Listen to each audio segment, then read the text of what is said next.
प्रणाम छात्रों, मैं आपकी हिंदी अध्यापिका मिसेस शारदा डांगे। हमने इसके पहले वाले वीडियो में खुला आकाश यह लेसन शुरू किया था, यह पाठ शुरू किया था। भाग 1 मतलब मैंने दिया था उस वीडियो को नाम। अभी आगे का पाठ लेते हैं। अब तक हमने देखा लेखक कुंवर नारायण जी ने महानगरों की भीड़, वहाँ की जीवन शैली, जीवन के संघर्ष तथा आत्मचिंतन पर प्रकाश डाला है। लेखक मानते हैं कि व्यक्ति विकास के लिए ही आत्मचिंतन का बड़ा महत्व है। अब आइए पेज क्रमांक 28 पर लुका छिपाकर जीना। अब ये क्या है लुका छिपाकर जीना, देखते हैं। मुझे जीवन को सहज और खुले ढंग से जीना पसंद है। चीज़ों को लुका छिपाकर, बातों और व्यवहारों को रचा बसाकर जीना सख्त नापसंद है। क्या कहते हैं लेखक? खुले ढंग से जियो। मन में जो बात है खुले मन से कहो, खुले ढंग से जियो, कुछ छिपाओ मत। व्यवहार को रचा बसाकर मत लोगों के सामने पेश करो, जो है वो सही तरीके से बताओ। वह चारित्रिक बेईमानी है, मतलब हमारे व्यक्तिमत्व में वो क्या है? बेईमानी है, जिसे हम व्यवहार कुशलता का नाम देते हैं। कई लोग कहते होंगे कि हमारे स्वभाव से विरुद्ध हम जो दिखाते हैं वह व्यवहार कुशलता है, लेकिन लेखक का कहना है यह बेईमानी है। इसके पीछे आत्मविश्वास की कमी झलकती है कि कहीं लोग हमारी असलियत को न जान जाएं। हम हमारी असलियत छिपाने का प्रयास या कोशिश इसलिए करते हैं कि हमारी असलियत न जाने लोग। लेकिन आगे देखो लेखक ने क्या कहा है। आखिर वह असलियत इतनी गंदी और धूर्त क्यों हो कि उसे छिपाना जरूरी लगे?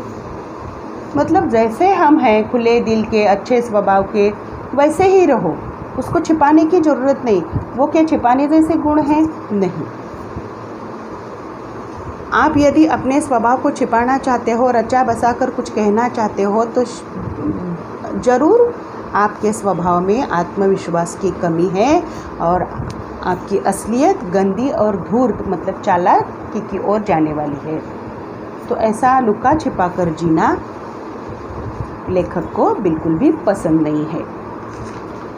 अब जीने का अर्थ, लेखक ने यहाँ जीने का अर्थ मतलब किस जीवन को जिया है हमने, किस प्रकार वह बताया है।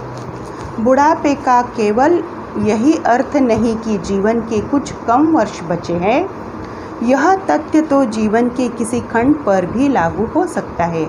बचपन, यौवन, बुढ़ापा, खास बात है जो भी वर्ष बचे हैं, जब तक जीवित और चैतन्य हूँ, जिंदगी को क्या अर्थ दे पाता हूँ या अपने लिए उससे क्या पाता हूँ, ऐसा कुछ जिसका सबके लिए कोई महत्व है।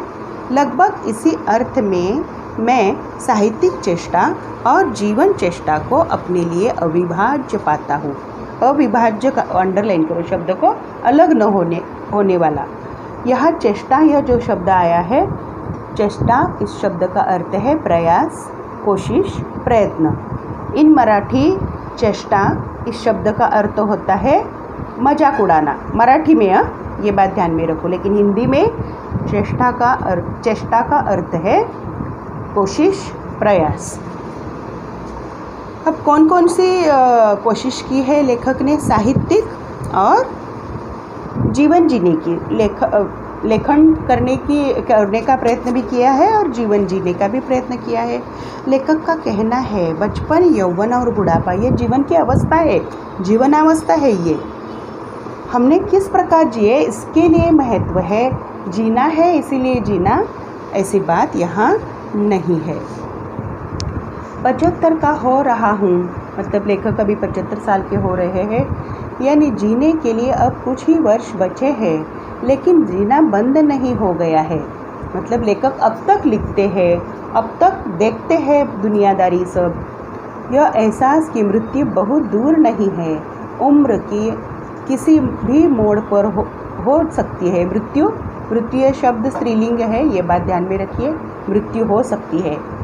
ऐसा हुआ भी है मेरे साथ, तब हो या अब, यह सवाल अपनी जगह बना रहता है कि जीवन को किस तरह जिया जाए, सार्थकता से, अपने लिए या दूसरों के लिए। अब कोई कोई जीवन अपना सार्थक करता है, परिवार को वक्त देता है, बच्चों को समाज में सर ऊंचा करके जीने की सीख देता है, बच्चों को वैसा काबिलात बनाते हैं।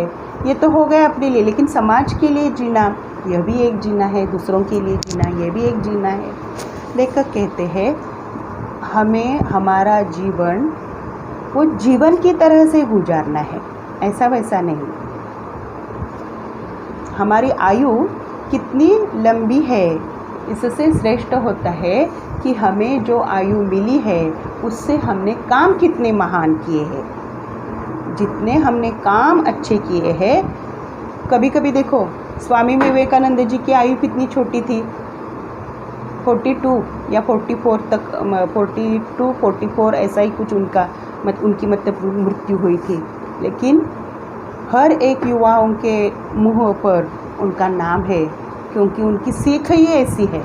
उसी प्रकार हमने काम करना चाहिए जीवन में अच्छा, तो ये हमारी मतलब जीने का कुछ मतलब है। दिल्ली में रहना, लेखक ने फिर से शहर में रहने की बात निकाली है। क्या कहते हैं देखते हैं। दिल्ली शहर में घर ढूंढ रहा हूँ। शहर जैसे एक बहुत बड़ी बस, शहर को क्या बोला है देखो, बहुत बड़ी बस, सवारियों से लंदफंद, हर वक्त चलायमान। समय कौन सा भी हो, दिन हो, रात हो, सुबह हो, शाम हो, जो भी हो, हर वक्त चलायमान। चलायमान मतलब चलने वाली, जब देखो तब चलती रहने वाली, चलता हुआ, चंचल, स्थिर नहीं शहर। दिल्ली शहर ऐसा है। दिल्ली में रहने का मतलब कहीं मैदान बराबर 2 कमरों में 2 पांव टिका कर किसी तरह लटक जाओ और लटके रहो उम्र भर। हर शहर की यही, सिर्फ दिल्ली की बात नहीं, हर एक शहर की यही स्थिति है कि 2 कमरे मिले तो भी मुश्किल, बहुत ज़िंदगी हमने बहुत ऊंची तरह से पार की ऐसा लगता है, और एक बार मिल गए तो टिके रहो वही, यही हमारी ज़िंदगी बन जाती है। ज़िंदगी का मतलब बस इतना ही कि जब तक बन पड़े लटके रहो, फिर धीरे से कहीं भीड़ भाड़ में गिर जाओ। मतलब एक बार आप बन गए, समाज में घुल गए, बस हो गया। यही ज़िंदगी का मतलब दिल्ली शहर में रहना, ऐसा उन्होंने निकाला है। उनको जो अनुभव आए हैं उसी के आधार पर लेखक ने ये सारी बातें लिखी है। बहाने निकालना, बच्चों ये 2 जो वाक्य है ये बहुत अच्छी तरह से ध्यान दो इधर, क्योंकि यह वाक्य आपके लिए बहुत ज़रूरी है। जो हम शौक़ से करना चाहते हैं उसके लिए रास्ते निकाल लेते हैं, जो नहीं करना चाहते उसके लिए बहाने निकाल लेते हैं। यहाँ देखो, ध्यान दो इधर, क्या कहते हैं लेखक, देखिए कि हमें शौक़ से जो हम करना चाहते हैं उसके लिए बहुत सारे रास्ते निकाल लेते हैं। कभी कभी ऐसा होता है जो हम नहीं चाहते लेकिन वो करना ज़रूरी है काम, उसके लिए कभी भी बहाने नहीं निकालने हैं, क्योंकि कुछ बातें ऐसी होती है कि वो हमारी ज़िंदगी के लिए बहुत ज़रूरी होती है और हम उसको टालने की कोशिश करते हैं। जैसे आपके 10th के मार्क्स, पढ़ाई, पेपर्स लिखने का ढंग, ये आपको मतलब बहुत अच्छी तरह से क्या करना है, पहले आपको किताबों का पठन, रीडिंग, वाचन अच्छे से करना है। उसके बाद पॉइंट्स, मुद्दे, इनकी ओर ध्यान देना है, बार बार प्रैक्टिस करना है, तो ही आप यश के मार्ग पर जाओगे।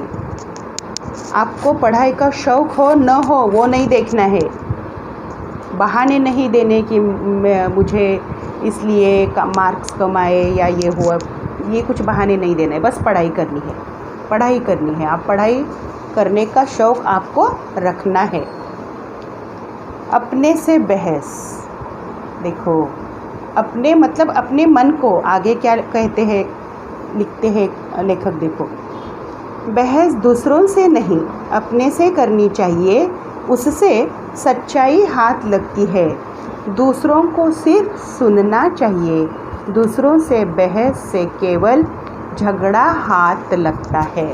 अब देखो क्या कहते हैं लेखक, बहुत अच्छा लिखा है यहाँ। आप 14-15 साल की उम्र में हो, यह मशवरा, यह सीख बहुत अच्छी है आपके लिए, क्योंकि बातों बातों में बात बढ़ती है, बहस बढ़ता है। यदि बहस बढ़ता है, बहस तो करो ही मत दूसरों से, अपने आप से करो कि क्या मैं कर रहा हूँ सही है, गलत है, बराबर है, वो सब अपने आप से गलत ये करो, बहस करो, दूसरों के साथ बिल्कुल भी नहीं, क्योंकि दूसरों से बहस करने से सिर्फ झगड़ा हाथ में लगता है। तो झगड़े की जड़ है दूसरों से बहस, तो वो करो ही मत, ये लेखक ने यहाँ मशवरा दिया है। अपने से बहस करेंगे तो क्या हो जाएगा, मैं किधर गलत हूँ ये अपने आप पता चलेगा। चीज़ों की गुलामी, यह तो सबसे बहुत बड़ी सीख इस पाठ से मिलती है। कुछ दिनों पहले एक कंप्यूटर ने मुझे 40,000 रुपयों में ख़रीदा है। वाक्य ढंग से सुनो, बार बार पढ़ो, क्या लिखते हैं लेखक। कुछ दिनों पहले एक कंप्यूटर ने मुझे 40,000 रुपयों में ख़रीदा है। हम क्या बोलते हैं, 40,000 रुपये में मैंने कंप्यूटर ख़रीदा, लेकिन लेखक क्या बोल रहे हैं कि 40,000 रुपयों में मुझे कंप्यूटर ने ख़रीदा है। हाँ, अर्थ उसका आपको पता चलेगा। आजकल उसकी गुलामी में हूँ, उसके नखरों को सिर झुकाकर झेलने में ही अपना कल्याण देख रहा हूँ। उसका वादा है कि एक दिन वह मुझे लिखने पढ़ने की पूरी आज़ादी देगा। फिलहाल उसकी एकनिष्ठ सेवा में ही मेरा उज्जवल भविष्य है। समझे आप इसका अर्थ? देखो, हम यह जो हमारी सुविधा के लिए चीज़ लेते हैं, हम उसके गुलाम हो जाते हैं। हाँ, इसका मतलब उन चीज़ों को हमने नहीं खरीदा है, तो उन चीज़ों ने हमें खरीदा। हमारी क्या हो गई, हम आज़ादी उन्होंने ली, क्योंकि हम लिखना पढ़ना चाहते हैं, हम खुद पेज पलट कर पढ़ना चाहते हैं। कंप्यूटर सामने आ गया, हमने कंप्यूटर पर पढ़ना शुरू किया, कंप्यूटर पर लिखना शुरू किया। हम जो खुद हमारे हाथ से लिखते थे, वो हमारा हस्ताक्षर तो चला गया, हम तो उस पर डिपेंड रहने लगे, तो हम उस डिपेंड रहना ही गुलामी होती है। अर्थ समझे आप यहाँ? तो हम लेखक कहते हैं, मैं क्या हो गया हूँ, बेच गया हूँ, कंप्यूटर ने मुझे ख़रीदा है।